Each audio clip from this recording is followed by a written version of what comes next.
Satin fabric വെച്ചിട്ട് നമുക്ക് fluffy scrunchies എങ്ങനെയാണ് ചെയ്യുന്നത് നോക്കിയാലോ. ആദ്യം തന്നെ 4 ഇഞ്ച് അതുപോലെ 30 ഇഞ്ച് ലെങ്ത്തിൽ നമുക്കൊരു ഫാബ്രിക് പീസ് കട്ട് ചെയ്തെടുക്കണം.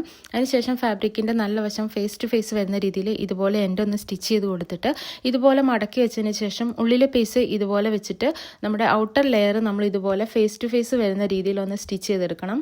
സ്റ്റിച്ച് ചെയ്തുകൊണ്ടിരിക്കുമ്പോൾ തന്നെ നമ്മുടെ ഉള്ളിലെ പീസ് നമ്മൾ പുള്ളി ചെയ്തുകൊണ്ടിരിക്കണം. അങ്ങനെ 1 ഇഞ്ച് ഗ്യാപ്പിൽ നിർത്തിയിട്ട് നമ്മൾ സ്റ്റിച്ച് ഫിനിഷ് ചെയ്യണം. ഇതിലൂടെ നമ്മൾ ഇലാസ്റ്റിക് ഇടുന്നത്. ഇനി നമുക്കിത് നന്നായിട്ടൊന്ന് അയൺ ചെയ്തെടുക്കാം. സ്റ്റിച്ച് സെൻറ്ററിൽ വരുന്ന രീതിയിൽ ഞാൻ അയൺ ചെയ്തെടുത്തിട്ടുണ്ട്. ഇനി നമ്മളൊരു സേഫ്റ്റി പിൻ വെച്ചിട്ട് ഒരു 7 ഇഞ്ച് ലെങ്ത്തിൽ നമ്മുടെ ഇലാസ്റ്റിക് എടുത്തിട്ട് നമുക്കിത് ഉള്ളിൽ ഇട്ട് കൊടുക്കാം. നമ്മൾ സ്റ്റിച്ച് വിട്ടിരുന്ന ഭാഗം നമുക്കൊരു നീഡിൽ വെച്ചിട്ട് ഇതുപോലെ കൈത്തുന്നൽ തുന്നി കൊടുക്കാം.